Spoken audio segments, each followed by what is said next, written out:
Hi friends, welcome to our channel. ఈరోజు మనం 2024లో Malayalam language లో రిలీజ్ అయినటువంటి ఒక మిస్టరీ థ్రిల్లర్ మూవీ స్టోరీని డిస్కస్ చేద్దాం. అదే గోలం మూవీ. అయితే ఈ మూవీకి గోలం అనే మూవీ టైటిల్ ఎందుకు పెట్టారో మూవీ ఎండింగ్ లో తెలుస్తుంది. మూవీ అయితే మాత్రం మంచి మంచి ట్విస్టులతో చాలా బాగుంటుంది. సో స్కిప్ చేయకుండా చివరి వరకు చూడండి. Now let's start our video.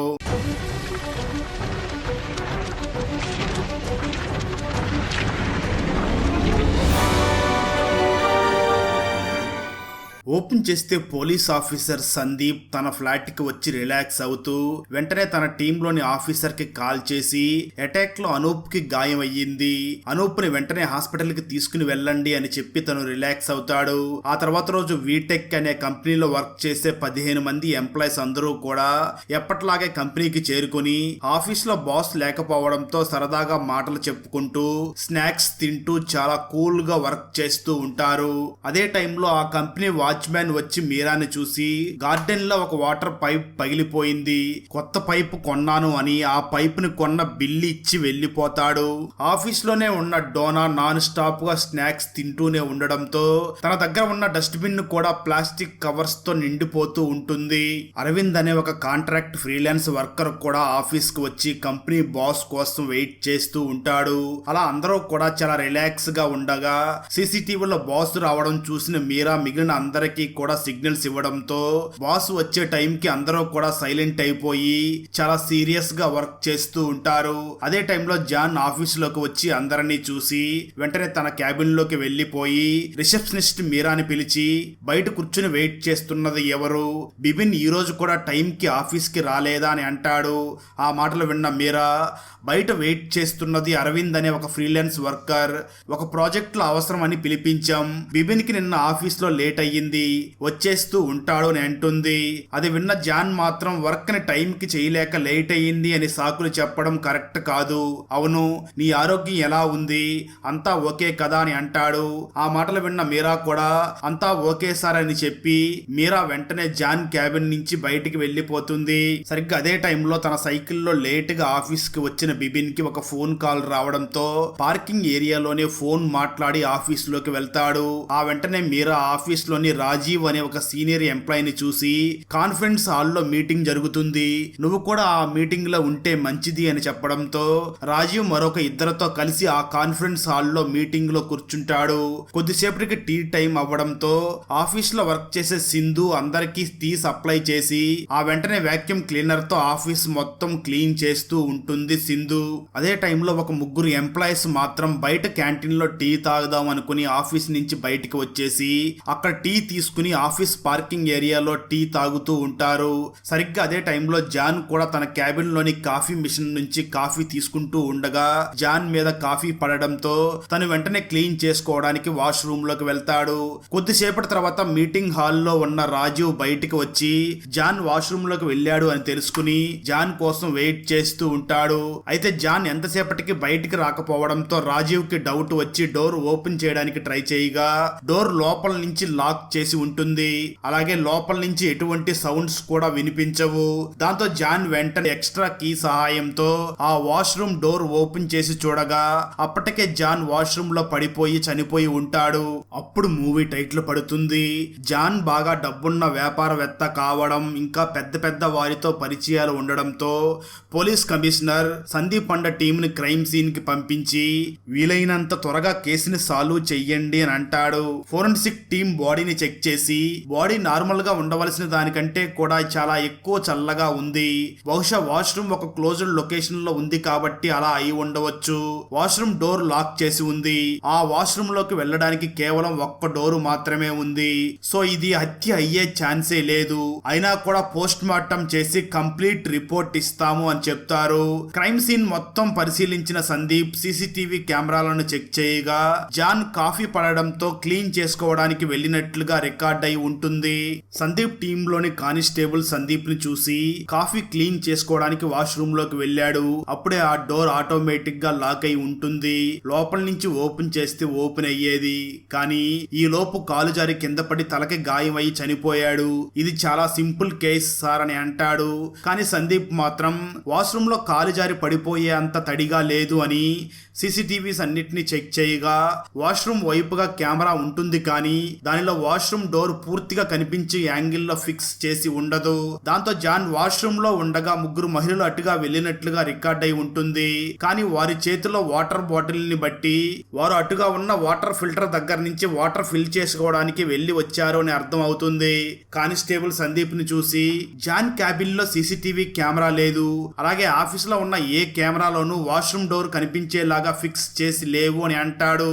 దాంతో చనిపోయిన జాన్ గురించి ఎంక్వైరీ చేయగా జాన్ పేరెంట్స్ చనిపోయారని, 2 సార్లు తన పెళ్లి చేసుకుని 2 సార్లు కూడా విడాకులు తీసుకుని ప్రజెంట్ ఒంటరిగా ఉంటున్నాడని, జాన్ తమ్ముడు ఇవాన్ చాలా సంవత్సరాలుగా అమెరికాలోనే ఉంటూ బిజినెస్ చూసుకుంటున్నాడని, అలాగే జాన్ కి గిబ్సన్ అనే ఒక బిజినెస్ పార్ట్నర్ కూడా ఉన్నాడని, గిబ్సన్ ఎక్కువగా దుబాయ్ లో ఉండే బిజినెస్ ని చూసుకుంటూ ఉన్నాడు అని తెలుస్తుంది.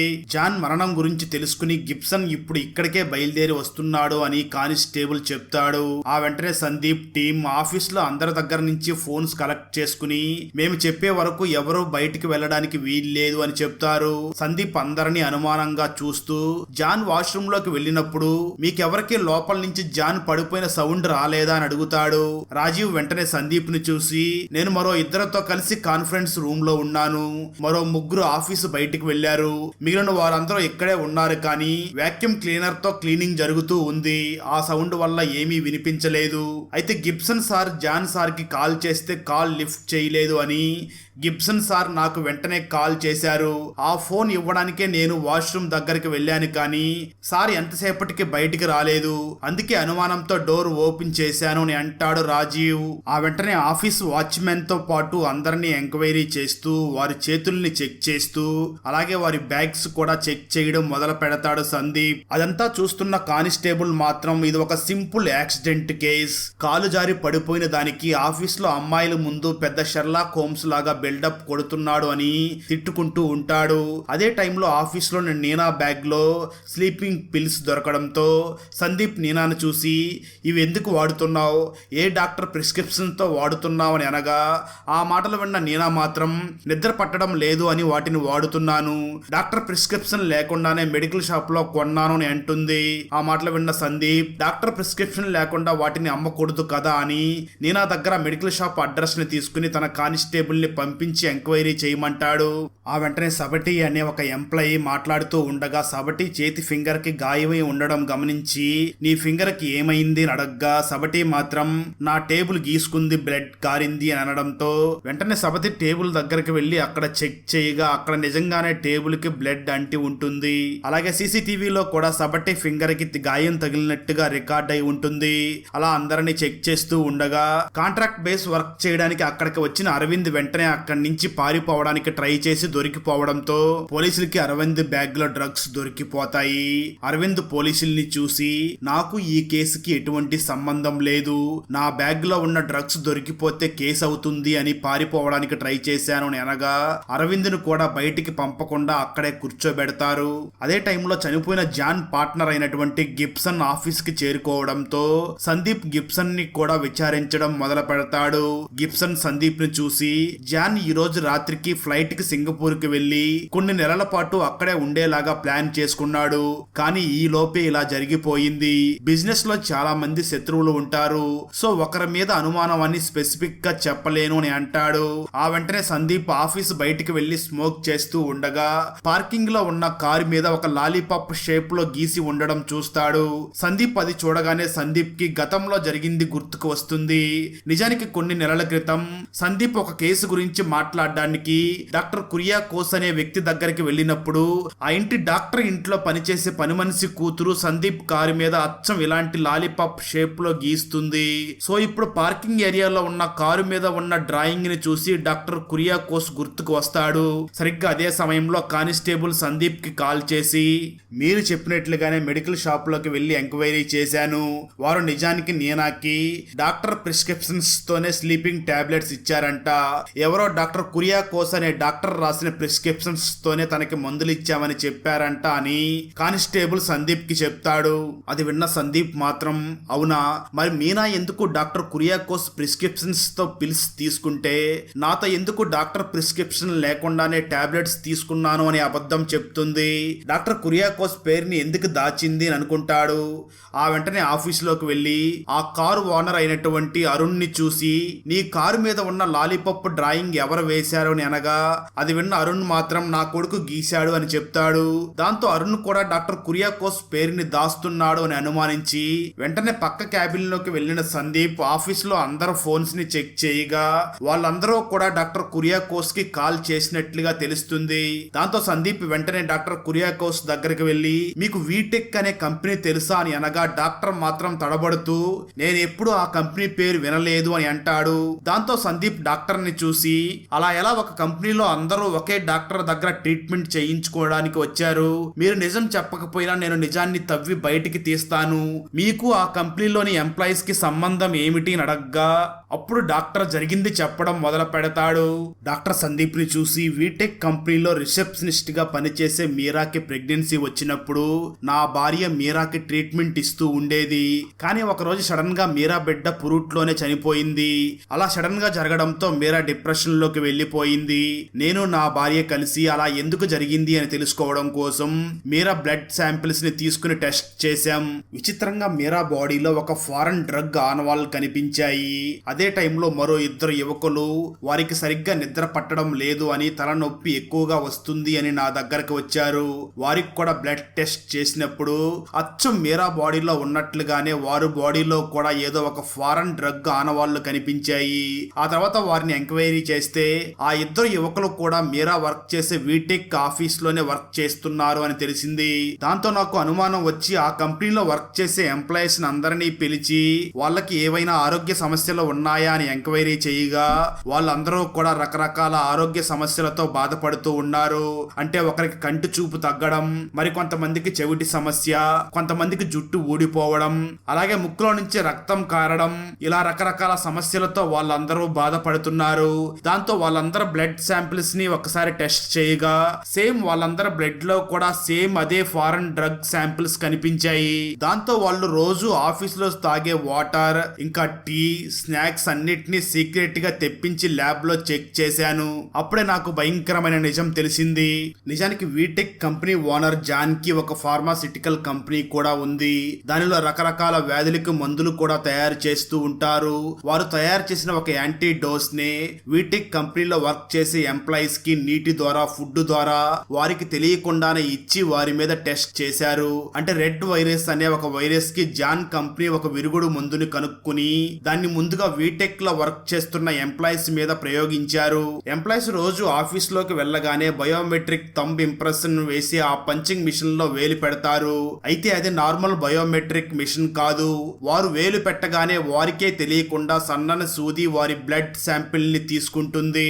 దాని ద్వారా వారికి మెడిసిన్ ఇచ్చిన తర్వాత బాడీలో ఎటువంటి మార్పులు వస్తున్నాయి అని మానిటర్ చేయగలుగుతూ ఉంటారు. అసలు ఇప్పటి వరకు రెడ్ వైరస్ అనేది ప్రపంచంలో ఎక్కడా కూడా స్ప్రెడ్ అవ్వలేదు. అయినా దానికి విరుగుడు కనిపెట్టారు అంటే త్వరలోనే ఆ వైరస్ ని సొసైటీలోకి లీక్ చేసి దానికి విరుగుడు మందుని అమ్ముకోబోతున్నారు.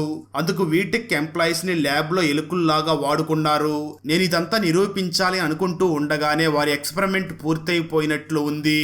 ఆఫీస్ లోని వాటర్ ని, టీని, స్నాక్స్ ని, అలాగే ఆ పంచింగ్ మిషన్స్ ని కూడా మార్చేశారు.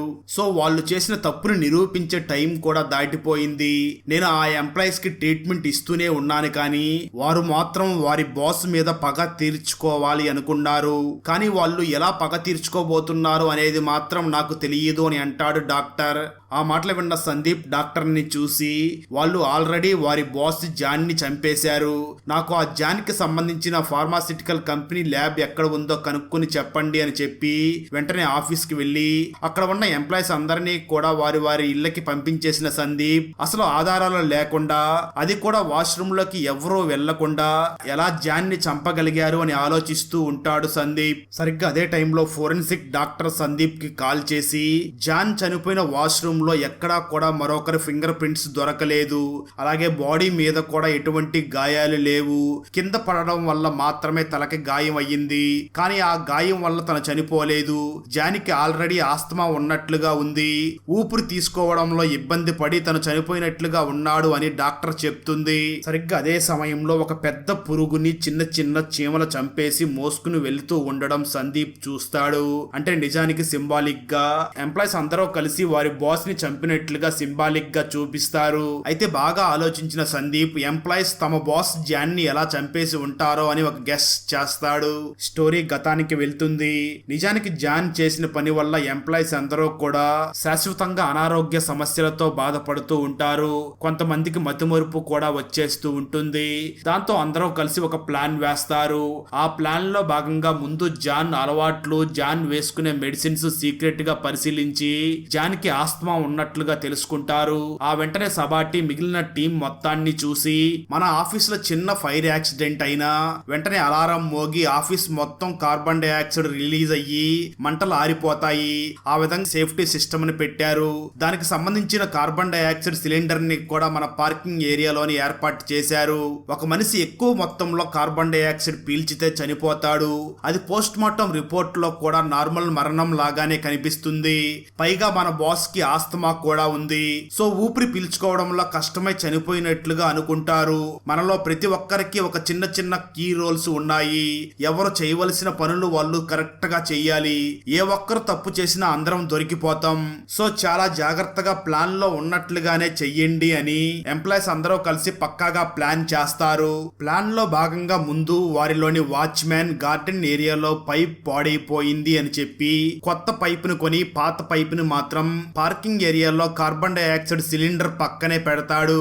ఆ వెంటనే సబాటి తన కార్ ని పార్కింగ్ ఏరియాలో సీసీటీవీ కెమెరాకి అడ్డంగా పెట్టి ఆ సిలిండర్స్ ఉన్న ఏరియా సీసీటీవీలో రికార్డ్ అవ్వకుండా చేస్తాడు. ఆ వెంటనే బిబిన్ తన సైకిల్లో లేట్ గా ఆఫీస్ కి వచ్చి సీసీటీవీ కెమెరా ముందు ఫోన్ లో మాట్లాడుతున్నట్లుగా అటు ఇటు నడుస్తూ ఫోన్ మాట్లాడుతున్నట్లుగా నటించి అనుమానం రాకుండా ఆ కార్బన్ డైఆక్సైడ్ సిలిండర్ దగ్గరకు వెళ్లి ఆ సిలిండర్ పైప్ ని పీకేసి వెంటనే వాచ్మెన్ అక్కడికి పెట్టిన పాత పైప్ కి ఆ సిలిండర్ కనెక్షన్ పెట్టేసి ఆ పైప్ ను నేరుగా జాన్ యూస్ చేసే వాష్రూమ్ వెంటిలేషన్ దగ్గర పెట్టేసి వెళ్లిపోతాడు. ఆ వెంటనే ఆఫీస్ లోని సీనియర్ ఎంప్లాయీ రాజీవ్ బాస్ కి నమ్మకస్తుడు కాబట్టి రాజీవ్ ని కూడా వారి ప్లాన్ లోకి దూరంగా జరపడం కోసం ప్రాజెక్ట్ లో డౌట్స్ ఉన్నాయి అని చెప్పి రాజీవ్ ని కాన్ఫరెన్స్ రూమ్ లో మీటింగ్ కి తీసుకుని వెళ్లిపోయి రాజీవ్ ని మీటింగ్ లో బిజీగా ఉంచుతారు.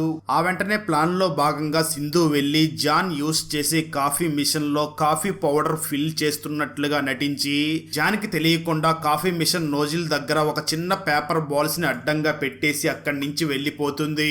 జాన్ క్యాబిన్ లో ఎటువంటి సీసీటీవీ కెమెరాలు లేకపోవడంతో అది ఎక్కడా కూడా రికార్డ్ అయి ఉండదు. దాంతో పేపర్ బాల్స్ అడ్డు ఉండడం వల్ల జాన్ మీద కాఫీ పడడంతో జాన్ క్లీన్ చేసుకోవడానికి వాష్రూమ్ లోకి వెళ్ళగా సరిగ్గా అదే సమయంలో నీనా సైలెంట్ గా వాటర్ కోసం అన్నట్లుగా అక్కడికి వెళ్లి ఒక పిన్ సహాయంతో వాష్రూమ్ డోర్ ని బయట నుంచి లాక్ చేసేస్తుంది.